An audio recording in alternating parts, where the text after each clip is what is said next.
Councillor Josh Matlow is set to table a motion that would challenge the plan to end Canada Post door-to-door delivery and switch to community mailboxes. He joins us live now to explain why this is a significant issue. Councillor Matlow, it's great to have you on this morning.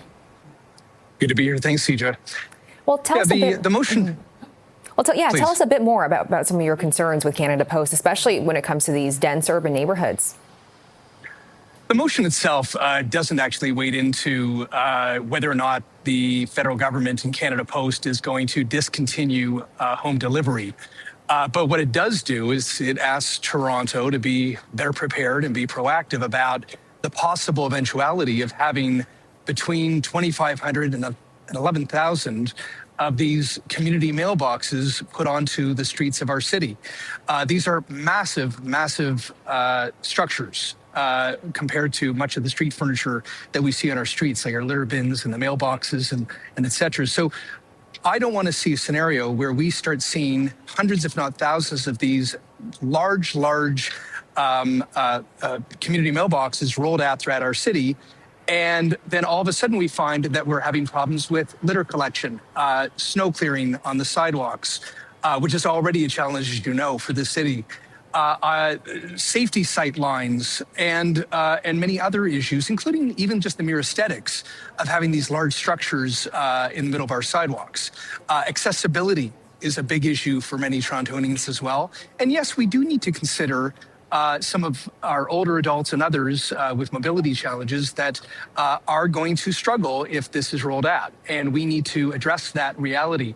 So my view is, Canada Post, the federal government, their postal union, and others are going to debate whether or not we're going to be getting community mailboxes rolled out in our cities. But in dense urban areas, we need to, if it does happen, it has to happen sensitively and well to make sure that we don't just get these kind of big structures dumped onto our streets and sidewalks without any understanding of the adverse impacts of doing so.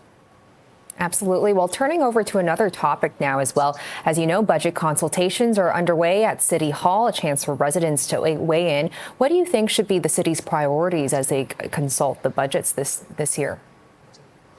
What I hear from Torontonians all the time is affordability, housing affordability, the city doing what it can with its resources and lands to create more affordable housing options for people in the city, along with other policy initiatives that we can take to make it more realistic. People want better transit. They want fewer delays on the TTC. They want it to be affordable, reliable, and that has to be a focus of the mayor and council. Certainly the basic services. I mean, I hear from people, whether they be right-wing, left-wing, they're okay with tax increases, they hate them, whatever, that when we pay taxes, whatever the mayor sets the rate for, they want to see the investment pay off. They want to see the parks improve. They want to see the services get better. I alluded to snow clearing before. I mean, snow clearing is not good in the city.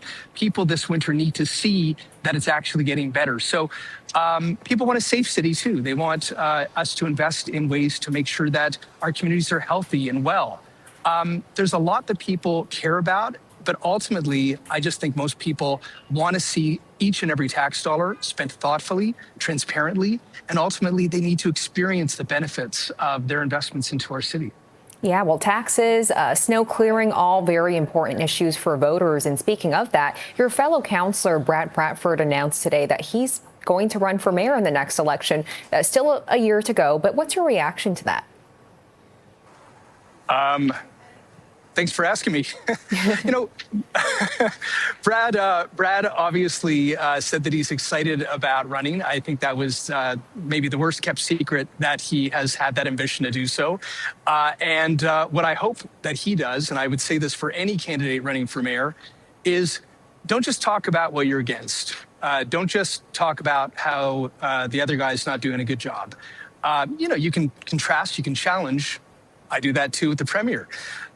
But you also need to put forward a vision that's realistic, that's honest, that makes sense, that demonstrates that you're looking out for the well-being of Torontonians.